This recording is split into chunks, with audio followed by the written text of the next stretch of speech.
মুসলমান শোনেন, আমার নেতা মানতে পারে যদি ওই নেতাটা যদি আমার আল্লাহকে মানে, আমি তাকে মানতে পারি যদি উনি আমার আল্লাহকে মানে।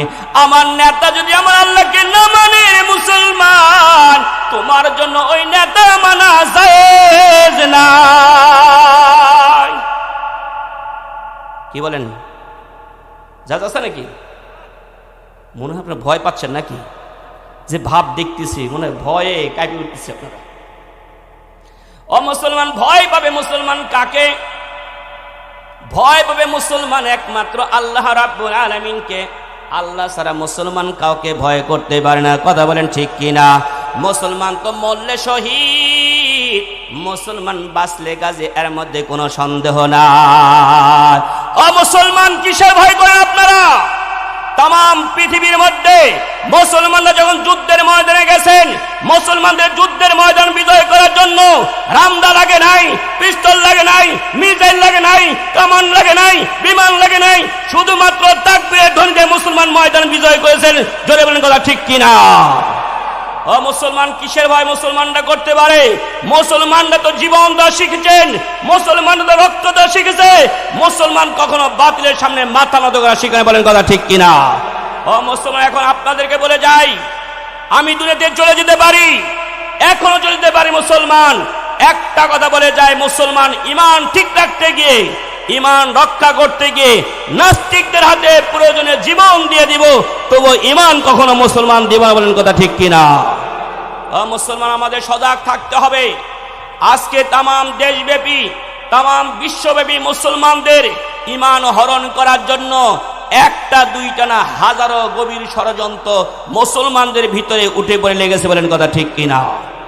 এজন্য আমাদের কি থাকতে হবে? সজাগ থাকতে হবে, সজাগ দৃষ্টি রাখতে হবে মুসলমান। ওরে আল্লাহর গোলাম, নবীর উম্মতের দল, এইবার মুসলমান কার ইবাদত করবে? আল্লাহ রাব্বুল আলামিনের ইবাদত করবেন। ইবাদতটা কেমন হইতে হবে? নবী আলাইহিস সালাম বলেন, নামাজ কেমন করে পড়বে শুনে নাও। সল্লু কামা রাআইতুমুনি উসাল্লি, এমন করে তুমি নামাজ পড়ো যেরকম নাকি তোমরা আমাকে নামাজ পড়তে দেখো।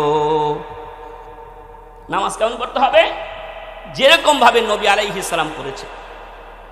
আজকে আমাদের নামাজ কি এরকম হয়? নামাজ ওরকম, নামাজ থাকে নামাজের মতো, আমি থাকি আমার মতো। মুসলমান আল্লাহর গোলাম, কার ইবাদত করতে হবে? আল্লাহ রাব্বুল আলামিনের।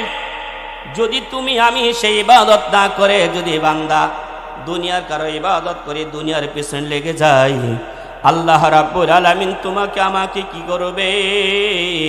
দুনিয়া থেকে যখন বিদায় নিয়ে যাব, আমি আপনি কেমন করে যাব? দুনিয়ার মধ্যে দুই ধরনের মানুষ ইবাদত করে। কয় ধরনের? এক নম্বর ইবাদত করে পরিপূর্ণ মুসলমান হয়ে যায়, আর এক নম্বর ইবাদত করে পরিপূর্ণ মুসলমান হয় না, পরিপূর্ণ ইবাদত করে না।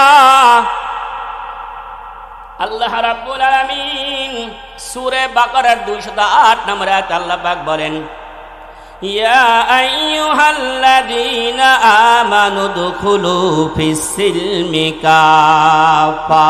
ও ঈমানদারের দল, তোমরা ইসলামের মধ্যে পরিপূর্ণ রূপে প্রবেশ করো। কিছু মানবে কিছু মানবে না, এটা কখনো ইসলাম সমর্থন করে না।